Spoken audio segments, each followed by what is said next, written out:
चिकटगावकर, सन्माननीय खुशाल अंकल, सन्माननीय डॉक्टर डोंगरेजी, ज्ञानेश्वर माऊली जगताप, बाबासाहेबजी जगताप, कल्याणभाऊ दांगोडे, राष्ट्रवादी काँग्रेसचे तालुका अध्यक्ष विजूभाऊ पवार, नारायणभाऊ कवडे, भागीनाथ दादा मगर, डीके अण्णा, रामहरी बापू जाधव, उत्तम काका निकम, राजू नाना मगर, प्रकाशजी शिंदे, प्रकाशजी गायके, सजन दादा, शिवसेनेचे तालुका प्रमुख राजूभाऊ साळुंके, रमेशजी चोबे, गणेश दादा, आनंद सर निकम, या ठिकाणी प्रामुख्याने अंकुश आप्पा असतील, गंगापूर आलेले सन्माननीय बाळासाहेबजी चव्हाण असतील, साई अण्णा मतसागर, शेखरजी खांडगवरे अण्णा, या ठिकाणी प्रकाश भोये, सुरुवातीचीच बॅटिंग ज्यांनी केली ती प्रशांतजी शिंदे, प्रशांतजी त्रिभुवन, आमचे उगले काका, या ठिकाणी साहेबरावजी पडवळ, मार्केट कमिटीचे संचालक गणेश भाऊ इंगळे, दुसरे संचालक संभाजी पाटील, गोरख पाटील आयर, या ठिकाणी आपल्या नागरिक सरपंच सन्माननीय उमे पाटील, विविध कार्यकारी सोसायटीचे चेअरमन आणि उपसरपंच आमचे मित्र रितेश सेठ मुनोत, उपतालुका प्रमुख बबन काका, या ठिकाणी विभाग प्रमुख पप्पू उमे, युवा सेनेचे प्रमुख किशोर भाऊ हरिचंद्रे, या ठिकाणी खऱ्या अर्थाने सर्वांचा नाम उल्लेख करणं अपेक्षित आहे, परंतु भाजपाचे सर्व प्रमुख पदाधिकारी, शिवसेनेचे सर्व प्रमुख पदाधिकारी, राष्ट्रवादी काँग्रेस अजितदादांचे सर्व प्रमुख पदाधिकारी, मित्र पक्षाचे सर्व प्रमुख पदाधिकारी आणि खूप मोठ्या मनाने माझ्यासारख्याला त्या ठिकाणी ज्यांनी पाठिंबा दिला असे सन्माननीय भाऊसाहेब तात्या चिकटगावकर यांचे सर्व प्रमुख पदाधिकारी या ठिकाणी हजर आहे।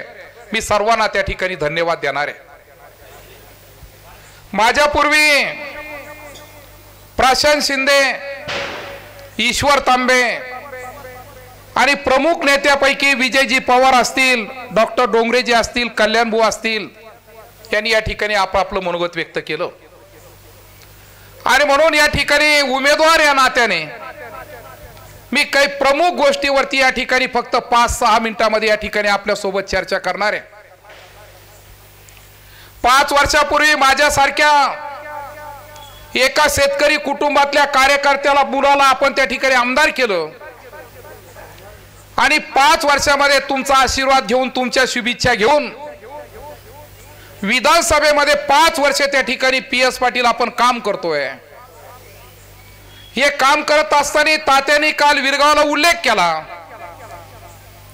का गेल्या 30 वर्षापासून हुकाहुकी व्हायची, आमदार पक्षाचा आणि सत्ता एका पक्षाची, पण देवी दाक्षिणी मातेच्या कृपेने, तुमच्या सर्वांच्या आशीर्वादाने त्या ठिकाणी मी सत्तेमधला आमदार त्या ठिकाणी नाना होऊ शकलो आणि सत्तेमधला आमदार झाल्यानंतर या ठिकाणी प्रामुख्याने जे काम त्या ठिकाणी प्रामुख्याने हाती घेतलं ते गावागावामध्ये त्या ठिकाणी डांबरी झालं पाहिजे आणि म्हणून प्रधानमंत्री ग्राम सडक योजना असेल, मुख्यमंत्री ग्राम सडक योजना असेल, PWD असेल, नाबार्डच्या माध्यमातून असेल, रस्त्याच्या डांबरीकरणाचं जाळं विणण्याचं काम त्या ठिकाणी प्रामुख्याने केलं।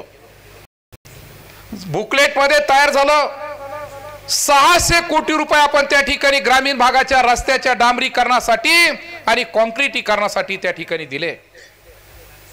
दुसरा महत्त्वाचा विषय, मी जसं नाव घेतोय का मी माळकरी, मी टाळकरी, साधू संतांना मानणार आहे आणि म्हणून त्या ठिकाणी या वैजापूर तालुक्यामध्ये जवळजवळ 52-53 आश्रम आहे आणि या 52-53 आश्रमाचा विकास त्या ठिकाणी साधला पाहिजे। या ठिकाणी आपले मित्र रितेश सेठ मुनोत आहे, दुसरे मित्र आणि पंचायत समितीचे माजी सदस्य राजूभाऊ संगेकर आहे, वसंत नाना, या ठिकाणी बबन काका आहे आणि जेव्हा आमचा विषय निघायचा अक्षरशः या ठिकाणी मी सांगेल का रितेश सेठ एक दिवस फक्त चर्चा करण्यासाठी नागपूरच्या अधिवेशनामध्ये त्या ठिकाणी माझ्याकडे आले. मी सांगितलं की रितेश शेठ काम काय? मला ते म्हणले काम काहीच नाही, फक्त तुमच्याबरोबर निवांत त्या ठिकाणी मला चर्चा करायची आहे. आणि चर्चा करत असताना त्यांनी त्या ठिकाणी सांगितलं का तुम्ही साधू संतांना मानणारे आणि म्हणून तुम्ही त्या ठिकाणी गोदाधाम सरला बेटाचा विकास करत असताना देवी दाक्षिणीचा त्या ठिकाणी विकास झाला पाहिजे. श्री संत शंकर स्वामी महाराजांचा शिऊर संस्थांचा त्या ठिकाणी विकास झाला पाहिजे. आणि जिथं जिथं छोटे छोटे आश्रम आहे त्या आश्रमाला सुद्धा प्रामुख्याने त्या ठिकाणी आपण निधी दिला पाहिजे. आजही प्रामुख्याने त्या ठिकाणी सांगतोय की रितेश शेठ माझे लहानपणाचे मित्र आहे. बऱ्याच वेळेस त्या ठिकाणी सल्ला देण्याचं काम सुद्धा तात्या आज रितेश शेठच्या माध्यमातून त्या ठिकाणी ते मला करतात. आणि म्हणून त्या ठिकाणी साधू संतांचा आशीर्वाद घेऊन जेव्हा आपण राजीभाऊ त्या ठिकाणी जातो तेव्हा त्या ठिकाणी प्रामुख्याने भूमिका घेत असताना 52 आश्रमापैकी 40 आश्रमाला साधू संतांच्या, त्यामध्ये देवी दाक्षिणी संत शंकर स्वामी महाराज गोदाधाम सरला बेटाचं आहे, अशा 40 आश्रमाला त्या ठिकाणी आपण निधी देण्याचं काम केलं. डोंगरे साहेबांनी या ठिकाणी सांगितलं का गेल्या 30 वर्षापासून आमच्या जाहीरनाम्यामध्ये एकच मुद्दा त्या ठिकाणी असायचा का विनायक कारखाना आम्ही त्या ठिकाणी चालू करणार आहे, रामकृष्ण गोदावरी आम्ही चालू करणार आहे, रामकृष्ण गोदावरीचं कर्ज माफ करणार आहे, MIDC त्या ठिकाणी आणणार आहे. आणि विजू दादांनी सांगितलं सेनी देवगावचा उच्च पातळीचा बांधारा त्या ठिकाणी आणणार आहे. तात्या हे सगळे वचननाम्यातून आपण विषय काढून टाकले. रामकृष्ण गोदावरीचा प्रश्न मिटवला. 64,25,59,60,000 रुपयाचं रामकृष्ण गोदावरीचं कर्ज शासन निर्णय त्या ठिकाणी झाला. डोंगरे साहेबांनी चांगलं उदाहरण त्या ठिकाणी दिलं.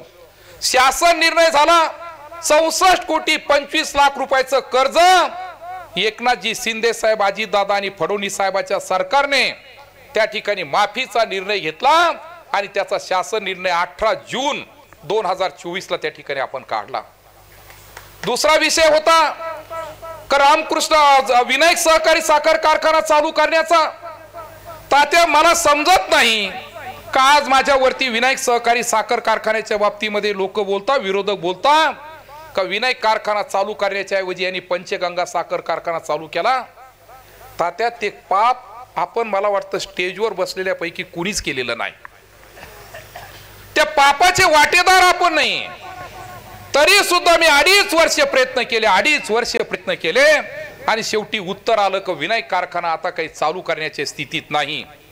मी प्रभाकर शिंदे नावाच्या उद्योगपतीला 10 वेळेस चक्र मारल्याने सांगितलं वैजापूरला कारखाना चालू झाला पाहिजे.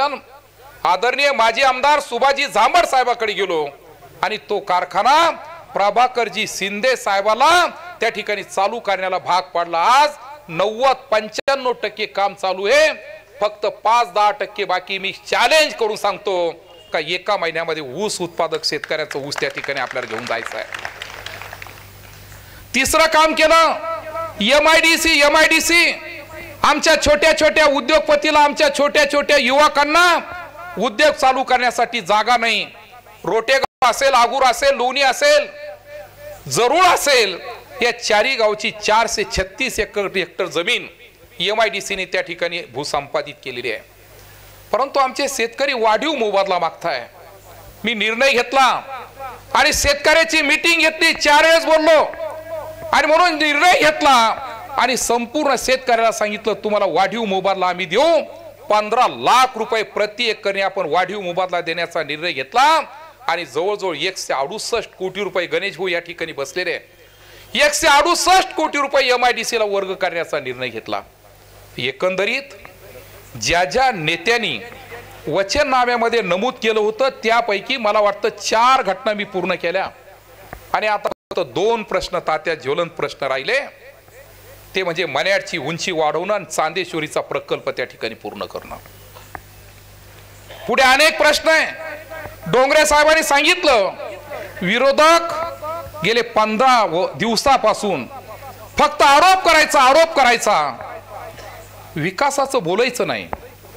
पुढचं काय ध्येय, तुम्ही काय करणार आहे यावरती चर्चा करायची नाही. आता प्रशांत शिंदेने सांगितलं 3000 भागिले 218. तात्या हे तर मला गंमतच वाटली. आणि ज्यांनी असा कोणी विचार केला त्याच्या बुद्धीची क्यू करावी वाटते. कारण 3000 कोटी भागिले 218 गाव जर केले तर मग आता मला विचार करावा लागेल अशा लोकांचा का तुमचं काय ध्येय, तुम्ही काय करणार आहे भविष्यामध्ये, है ना. नाही आहे ना डोंगरे साहेब इथं, है ना. डोंगरे साहेब आहे इलाज करायला, परंतु क्यू करावं वाटती अशा लोकांची. आता या ठिकाणी वसंत नानांनी यादी वाचून दाखवली. मी तर काही यादी वाचली नाही, वसंत नानांनी यादी वाचली. सरपंच साहेब बोलले, बबन काका बोलले, राजीव बोलताय, रितेश सेठ बोलताय. आणि म्हणून त्या ठिकाणी प्रामुख्याने मी सांगेल का मी हे बोलत नाही, परंतु लासूर गावचं उदाहरण सांगतो. बाकीच्या गोष्टीवर चर्चा करणारे मी आमदार झालो. आणि आमदार झाल्यानंतर एक एक गुन्हे प्रत्येक गावामध्ये त्या ठिकाणी मी पाहिल्या काय करावं लागेल, काय करावं लागेल. आणि म्हणून नानांनी सांगितलं 70% गाव पेवर ब्लॉक आणि कॉन्क्रिटीकरणाने पूर्ण झालं. गेल्या अनेक वर्षाचा विषय होता. लोक काही जरी झालं दर्शन करून आले का आम्हाला दरवर्षी प्रॉब्लेम यायचा. यात्रा आली का रितेश सेठ म्हणायचे बाबा आता ते खड्डे तरी बुजवावं लागतात. परंतु योग असा का आपण पूर्णपणे रस्ता 5.5 मीटरचा कॉन्क्रिटीकरण या लासूर गावामध्ये देवी दाक्षिणीच्या चरणी या ठिकाणी करू शकलो. 7.5 कोटी रुपये आता दिले. 7.5 कोटी रुपये. राजू भाऊला, रितेश भाऊला या ठिकाणी मी धन्यवाद देईल का इतका बारीक पाठलाग त्यांनी त्या ठिकाणी नाना केला. इतका बारीक पाठलाग केला मी परेशान झालो. 8 दिवस झाले का मुंबई करावंच लागतं. आणि ते हत्यार त्यांना सापडलं आणि 7.5 कोटी रुपये 7.5 कोटी रुपये देवी दाक्षिणीच्या वेगवेगळ्या कामासाठी त्यांनी त्या ठिकाणी मंजूर करून घेतले. याला विकास नाही म्हणायचं, बरोबर आहे. या ठिकाणी मला नाना तुम्ही सांगा, रितेश सेठ मला एकदा बोलले, मला म्हणले आम्ही देवी दाक्षिणीच्या मंदिराच्या पाठीमागच्या केटीवेरची तात्या एवढी चिठ्ठी मला कधी दिली नाही, परंतु सहज एकदा डोक्यात आलं. आम्ही 3-4 गाडीतच होतो आणि मी पाहिलं इथं केटीवेर बसतो. 6.5 कोटी रुपयाचा केटीवेर बांधला. 6.5 कोटी रुपयाचा. आज ते पाणी तुंबलेलं आहे. विरोधक जर आले तर त्यांना एकदा म्हणा चला बाबा पाणी पूजन करायला. तुम्हाला विकासच पाहायचा ना, मग पाणी पूजन करायला चला. तात्या जांभरखेड्यापासून तर गंगापूर तालुक्याच्या बोलेगाव बाबरगाव पर्यंत 10 केटीवेर एकाच पावसात फुटले. 10 केटीवेर. त्यापैकी 9 केटीवेर आपले होते स्टेटचे आणि एक झोडेगावचा केटीवेर जिल्हा परिषदचा होता. 35 कोटी रुपये आणले आपण. 35 कोटी. आणि सर्व जांभरखेडा असेल, वैरागड असेल, महबूबखेडा असेल, आमचं शहाजतपूर असेल, 35 कोटी रुपयाचे केटीवेर त्या ठिकाणी पूर्ण केले. परंतु तात्या प्रश्न असा आहे, शेवटी कायदा आहे, नियम आहे. केटीवेर पूर्ण केले, शासन निर्णय झाला, पत्र निघालं 50% पुढे गेट टाकू नका. आणि मग जिथं 400 गेट आहे तिथं आम्ही 200 गेट दिले. आम्ही म्हणण्यापेक्षा कॉन्ट्रॅक्टरनी, डिपार्टमेंटनी. तरी माझ्यावर आरोप. कुणीतरी बोलताय का बाबा असं झालं तसं झालं. परंतु मी एक वाक्य या ठिकाणी सांगेल आणि माझं भाषण त्या ठिकाणी पूर्ण करील. कारण शेवटी नियम आहे, अटी आहे. आणि त्या नियम अटी जर पाळल्या नाही तर परत जर केटीवेर जर फुटले तर त्याला जबाबदार कोण. आणि म्हणून त्या केटीवेरला आपण 50% गेट त्या ठिकाणी दिले. परंतु विरोधक येत आहे काहीतरी वेगळं त्या ठिकाणी सांगताय. मी एवढंच त्यांना त्या ठिकाणी सांगणार आहे का आपण काय करणारे याच्यावरती आपण बोललो पाहिजे.